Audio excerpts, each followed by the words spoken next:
파월 이러면 미국의 중앙은행 총재죠. 네. 미국의 중앙은행이 연방준비제도입니다. 이름이 연방준비제도예요. 그 중앙은행의 총재는요, 물가정책이나 통화정책을 핵심적으로 담당을 하잖아요. 잭슨홀 미팅 때 기저연설에서요, 제롬 파월 연방준비제도 의장은요, 앞으로 금리 올리겠다 했습니다. 금리 올리겠다 했어요. 그런데 시장은요, 그냥 웃었습니다. 주말이 지나면서 제롬 파월 연방준비제도 의장의 금리를 올리겠다는 섬뜩한 경고가 시장에서 강력하게 먹혀서 시장은 와르르 무너질 줄 알았는데 그렇지 않았습니다. 당장 말입니다. 미국 10년물 국채금리 지수가 보면 말입니다. 4.208이에요. 약간 올랐긴 하지만 전체적으로는 떨어졌습니다.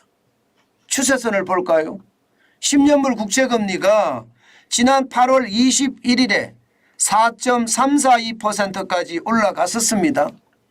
4.342%.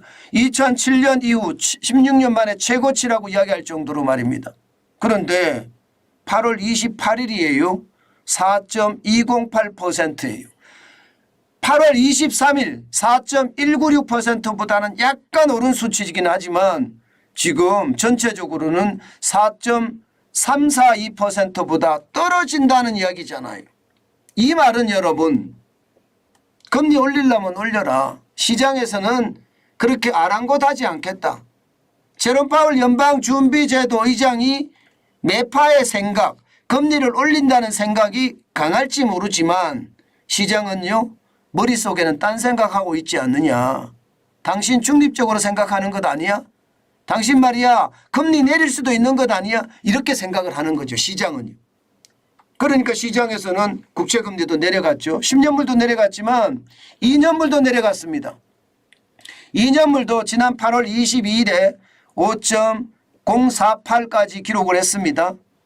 예, 048%까지 기록을 했습니다. 그러다가 8월 28일에는요 5.024까지 떨어졌습니다. 많이 떨어진 건 아니지만 제롬 파월 연방준비제도 의장의 이야기를 조금은 무시하는 듯한 그런 모습을 보이죠. 물론 지금도 높습니다. 2년물 국채금리가 5.048이라는 수치 결코 낮은 수치 아니고요. 예, 5.024라는 수치도 결코 낮은 수치는 아닙니다. 10년물도 말입니다. 4.208이라는 수치가 낮은 수치는 아닙니다. 그러나 시장은요, 시장은 그만큼 반응을 한다는 뜻이에요. 여러분, 10년물 국채금리가 일단 떨어지는 모습을 보이면 시장에서는 어떤 반응이 일어날까요? 시장에서는 기본적으로 말입니다. 기술주가 오릅니다. 기술주가. 왜냐하면 말입니다. 기술주라는 것은 기술을 담보하는 제조업들이 많을 거 아니에요. 그러면 투자가 어떻게 될까요? 은행에서 돈을 빌려서 투자를 오랫동안 해야 된다는, 오랫동안. 그래야지 기술주의 어떤 제대로 된 실력을 발휘할 수 있다는 뜻이에요. 그런 차원을 감안을 해보면요. 기술주가 오를 수밖에 없습니다. 그러면 기술주가 오르면 시장에서는요. 나스닥이 기술주 중심이잖아요. 그러니까 나스닥이 오르는 거예요. 0.84%나 올랐습니다. 114.48이 올라서 13,705.13을 기록을 했습니다. 기술주가 이렇게 오르는 겁니다. 10년물 국채금리가 내리니까 이자에 대한 부담이 그만큼 줄어들고 이자에 대한 부담이 그만큼 줄어드니까 투자에 대한 생각을 더 많이 할 수밖에 없다. 그런 차원이 감안됐다고도 충분히 생각할 수 있는 내용이라고 생각을 합니다. 마찬가지로 말입니다. S&P 500 대형주 중심도 올랐습니다. 0.63%가 올랐고요. 27.46이 올라서 4,433.31로 대형주도 올라서 마감을 했고요. 블루칩 중심인 다우산업지수도 0.62가 올랐습니다. 213.08이 올라서 34,559.98을 기록을 하고 있습니다. 시장의 분위기는요, 계속해서 올라갈 분위기예요. 올라갈 분위기. 계속 올라간다는 그런 생각을 충분히 할 수 있는 분위기다. 저는 그렇게 생각을 합니다. 그만큼 말입니다. 시장 분위기는 제가 보기에는요, 이게 싸하다 분위기가 아니라 미국 시장은요, 금리를 올릴 테면 올려라. 경기가 좋은데 무슨 상관이냐. 뭐 이런 분위기가 강합니다. 경기가 좋은데 무슨 상관이냐.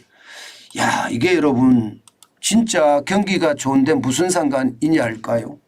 저는 진짜 이해를 못 하겠는 게 그렇게 시장이 계속해서 간다는 것이 진짜 무섭다. 저는 그렇게 생각합니다.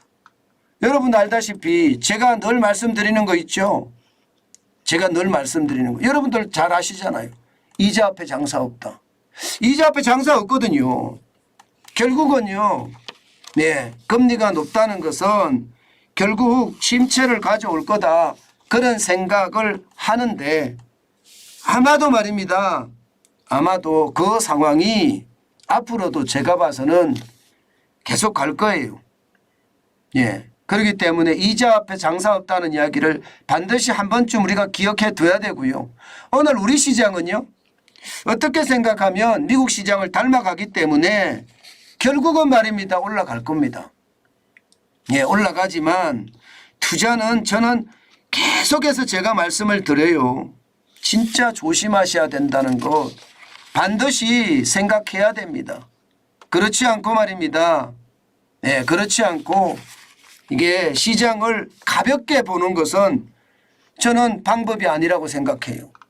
절대로 말입니다. 시장을 가볍게 보지 마세요. 시장은 가볍게 본다고 이게 해결될 문제가 아니거든요. 투자라는 건 내 돈이 투자가 되는 거고요.